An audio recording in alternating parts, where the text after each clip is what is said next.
Hey guys ఎలా ఉన్నారు? ఈ వీడియోని చాలా అబ్జర్వేషన్ గా వినండి. ఎందుకంటే ఒక్క లైన్ మిస్ అయిపోయినా ఈ వీడియో క్లారిటీ మీకు అర్థం అవ్వదు.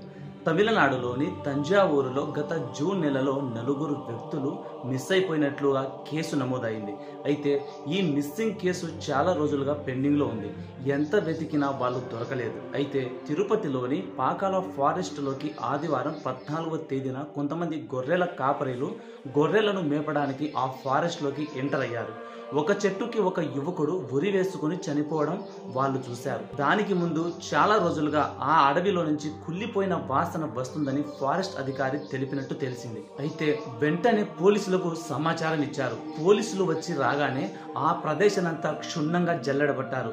ఆ శవం పక్కనే మరో మహిళ శవం పడి ఉంది. దాని పక్కనే మరో 2 చనిపోయి పూడ్చిపెట్టినట్టు ఆనవాళ్లు కనిపించాయి. పక్క పొదల్లోనే పారలు 3 మందు సీసా బాటిళ్లు కనపడ్డాయి. ఒక్కసారిగా పోలీసులకు మైండ్ బ్లాక్ అయిపోయింది.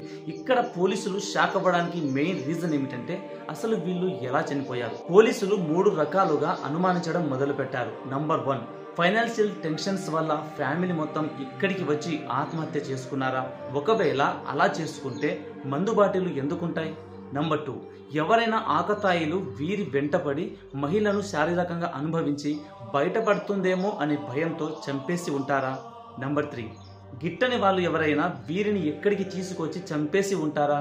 అసలు ఇది ఎలా జరిగిందో తెలుసుకోవడానికి పోలీసులకు బుర్ర వీటెక్కిపోయింది. వెంటనే పోస్ట్ మార్టం బృందాన్ని రప్పించారు. పోస్ట్ మార్టం బృందం ఆ రోజు చీకటి పడడంతో నెక్స్ట్ రోజు పోస్ట్ మార్టం నిర్వహించారు. అప్పుడు బయటపడింది ఏమిటంటే ఇది ఆత్మహత్య కాదు, హత్య అని బయటపడింది. ఇంకొక విషయం ఏమిటంటే వారి నోట్లో బ్లౌజులు అండ్ గుడ్డ పీకలు ఉన్నాయి. నోరు మూసేసి నోటికి చేతులకి ప్లాస్టర్ వేసినట్టు బయటపడింది. ఇక్కడ పెద్ద ట్విస్ట్ ఏమిటంటే అక్కడెక్కడో తమిళనాడులో తంజావూరులోని మిస్సింగ్ అయిన ఫ్యామిలీ ఇదేనని బయటపడింది. కాకపోతే ఆ చనిపోయిన వ్యక్తి ఆమె భర్త కాదట. ఆమె భర్త కువైట్ లో ఉన్నాడు. 2 నెలల కిందట కువైట్ నుంచి వచ్చి తన ఫ్యామిలీ కనిపించడం లేదని పోలీస్ స్టేషన్ లో కంప్లైంట్ ఇచ్చాడు. మరైతే ఆ చనిపోయిన వ్యక్తి ఎవరో తెలుసా? తంజావూరుకి చెందిన కలై సెల్వన్. ఇదేంటి సడన్ గా వీడేవాడు అనుకుంటున్నారా? ఇక్కడ మీరు ఒక పాయింట్ ని అబ్జర్వ్ చేయండి. వీళ్ళ ఫ్యామిలీ మొత్తం 4, అంటే భార్య, భర్త, 2 పిల్లలు. భార్య పేరు జయమాలిని, భర్త పేరు వెంకటేశం. భర్త ఫ్యామిలీని పోషించడానికి కువైట్ లో ఉంటున్నాడు. అయితే గత 2 నెలలుగా ఫ్యామిలీ కనిపించడం లేదని కేసు నమోదు అయిన విషయం నిజమే. భర్త కువైట్ లో ఉన్న విషయము నిజమే. కానీ ఫ్యామిలీలో 3 వ్యక్తులు ఇలా చనిపోవడం, వేరే వ్యక్తి కూడా ఇలా వారితో పాటు చనిపోవడం ఇదే మిస్టరీగా మారింది. అసలు ఆ వ్యక్తి ఎవరు? వెంకటేశం భార్య జయమాలినికి ఆ వ్యక్తికి ఏంటి సంబంధం? చెట్టుకు వేలాడుతున్న అతని ఒంటి మీద డ్రాయర్ తప్ప ఏమీ లేదు.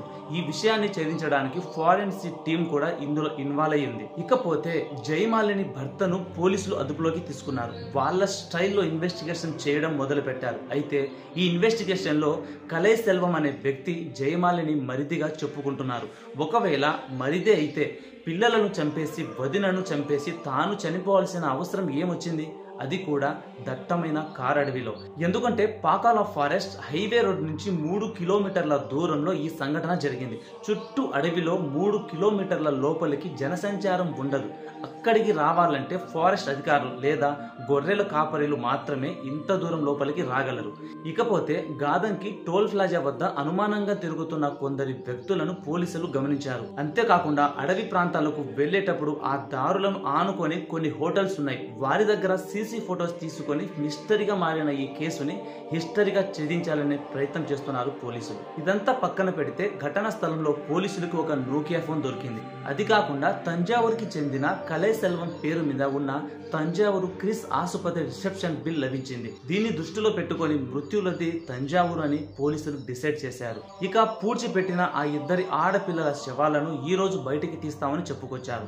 ఆ శవాలను బయటికి తీసిన తరువాత అసలు విషయాలు, అసలు ఇది ఎలా జరిగింది, ఎప్పుడు జరిగింది అనే దాని మీద ఒక క్లారిటీ రావచ్చు. అయితే వీళ్ళు చనిపోయి సుమారు 20 రోజులు అయింటుందని పోస్ట్ మార్టం రిపోర్ట్ లో బయటపడింది. కానీ వీళ్ళ ఫ్యామిలీలో ఏం జరిగిందో అది బయటపడాలి కదా. నేను ఈ వీడియో పోస్ట్ చేస్తున్న టైం 17 సెప్టెంబర్ 11:30 AM కి ఈ వీడియోని రిలీజ్ చేస్తున్నాను. ఇక మీదట ఈ కేసులో ఎలాంటి మలుపులు తిరగబోతుందో నేను నెక్స్ట్ వీడియో ద్వారా మీకు తెలియజేస్తాను. పార్ట్ 2 వీడియో వచ్చేలోపు ఈ వీడియోని ప్రతి ఒక్కరూ చూసి షేర్ చేయండి. ఇది తప్పకుండా ప్రతి 10 మందికి తెలియాల్సిన విషయం. పార్ట్ 2 వీడియో చేయాలంటే చాలా పెద్ద అప్డేట్ తో చేయాలి. కాస్తంత సమయం తీసుకొని ఫుల్ అప్డేట్ తో పార్ట్ 2 వీడియోని చేస్తాను. వీడియోని ఒకే ఒక లైక్ కొట్టి ఛానల్ ని సబ్స్క్రైబ్ చేసుకొని బెల్ ఐకాన్ ని ఆన్ లో పెట్టుకోండి. నేను ఏ వీడియో పోస్ట్ చేసినా మీకు నోటిఫికేషన్ ద్వారా మీ మొబైల్ లోకి అయితే వచ్చేస్తాయి. ఇంకొక మంచి ఎపిసోడ్ తో మీ ముందుకు వచ్చేస్తాను. అంతవరకు సెలవు. బాబాయ్. Have a nice day. See you next video full గా చూసినందుకు థ్యాంక్స్ ఫర్ వాచింగ్.